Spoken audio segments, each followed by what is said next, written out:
ಪಾಕಿಸ್ತಾನದ ವಿರುದ್ಧ ಯುದ್ಧ ಆಗುತ್ತಾ? ಯಾವುದೇ ಕ್ಷಣದಲ್ಲೂ ಕೂಡ ವಾರ್ ಆಗುವಂತ ಸಾಧ್ಯತೆ ಇದೆ. ಎಲ್ಲ ರೀತಿಯಲ್ಲಿ ಸಜ್ಜಾಗ್ತಿದೆ ಭಾರತೀಯ ಸೇನೆ.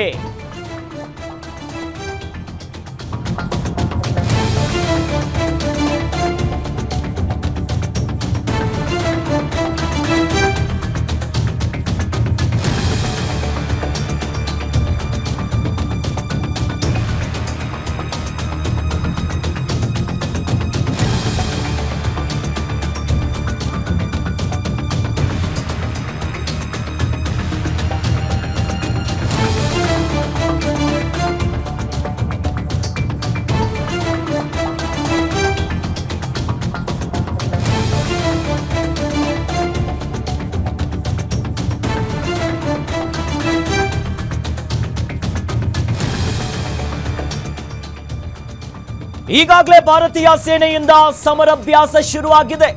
ಮತ್ತೊಂದು ಕಡೆ ಕಾಶ್ಮೀರದಲ್ಲಿ ಬಂಕರ್ಸ್ಗಳನ್ನ ಸಜ್ಜು ಮಾಡ್ತಿದ್ದಾರೆ. ಸಾರ್ವಜನಿಕರ ಸುರಕ್ಷತೆಗಾಗಿ ಬಂಕರ್ಸ್ಗಳು ರೆಡಿಯಾಗಿದೆ. ಯುದ್ಧ ವಿಮಾನಗಳ ಖರೀದಿಗೆ ಭಾರತ ಕೂಡ ಫುಲ್ ರೆಡಿಯಾಗಿರುವಂತದ್ದು. 26 ರಫೇಲ್ ಯುದ್ಧ ವಿಮಾನಗಳ ಖರೀದಿಗೆ ಒಪ್ಪಿಗೆ ಅಂತ ಆಗಿದೆ.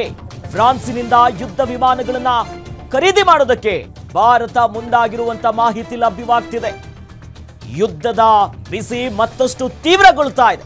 22 ಸಿಂಗಲ್ ಸೀಟರ್, 4 ಟ್ವಿನ್ ಸೀಟರ್ ಯುದ್ಧ ವಿಮಾನ ಖರೀದಿಗೆ ರೆಡಿಯಾಗಿದೆ ಫ್ರಾನ್ಸ್ ಜೊತೆ.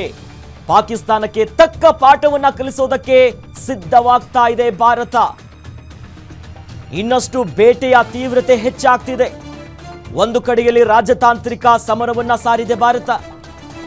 ಇದರ ನಡುವೆ ಕಾಶ್ಮೀರದಲ್ಲಿ ಬಂಕರ್ಸ್ಗಳನ್ನ ರೆಡಿ ಮಾಡ್ಕೊಳ್ತಿದ್ದಾರೆ. ಬಂಕರ್ಸ್ಗಳು ಯಾಕೆ ರೆಡಿ ಮಾಡ್ಕೊಳ್ಳೋದು ಅಂತಂದ್ರೆ, ಯುದ್ಧ ಆದ್ರೆ ಸಾರ್ವಜನಿಕರ ರಕ್ಷಣೆಗೆ, ಅವರಿಗೆ ಸೇಫ್ ಆಗಿ ಇರೋದಕ್ಕೆ ಪ್ರದೇಶಗಳನ್ನ ರೆಡಿ ಮಾಡ್ಕೊಂತಾರೆ ಬಂಕರ್ಸ್ಗಳು ರೆಡಿ ಆಗ್ತಿದೆ.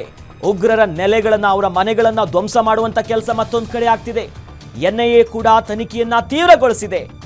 ಇದಕ್ಕೂ ಹೆಚ್ಚಾಗಿ ಭಾರತ ಈಗ ಯುದ್ಧ ವಿಮಾನಗಳ ಖರೀದಿಗೆ ರೆಡಿ ಆಗ್ತಿದೆ. 26 ರಫೇಲ್ ಯುದ್ಧ ವಿಮಾನಗಳನ್ನ ಖರೀದಿಗೆ. ಈ ನಿಟ್ಟಿನಲ್ಲಿ ಈಗಾಗಲೇ ಭಾರತದ ವಾಯುಪಡೆ ಒಂದಿಷ್ಟು ಪೋಸ್ಟ್ಗಳನ್ನ ಎಕ್ಸ್ನಲ್ ಮಾಡಿತ್ತು, ರೆಡಿ ಅನ್ನುವಂತ ನಿಟ್ಟಿನಲ್ಲಿ ಮಿಷನ್ಗೆ. ಹಾಗಾಗಿ ಎಲ್ಲಾ ಸೂಚನೆಗಳು ಸಿಗ್ತಾ ಇದೆ. ವಾರ ಆಗುತ್ತಾ? ಫ್ರಾನ್ಸಿನಿಂದ ಯುದ್ಧ ವಿಮಾನಗಳನ್ನ ಖರೀದಿ ಮಾಡೋದಕ್ಕೂ ಮುಂದಾಗ್ತಿದೆ. ಅದರಲ್ಲೂ ಕೂಡ 22 ಸಿಂಗಲ್ ಸೀಟರ್, 4 ಟ್ವಿನ್ ಸೀಟರ್ ಯುದ್ಧ ವಿಮಾನ. ತಕ್ಕ ಪಾಠವನ್ನ ಕಲಿಸ್ತೀವಿ ಅನ್ನೋದಾಗಿ ಪ್ರಧಾನಿ ನರೇಂದ್ರ ಮೋದಿ ಅವರು ಈಗಾಗಲೇ ಗುಡುಗಿದ್ದಾರೆ. ಮುಂದುವರೆದ ಭಾಗವಂತೆ ಈಗ ಇವೆಲ್ಲವೂ ಕೂಡ ನಡೀತಾ ಇದೆ.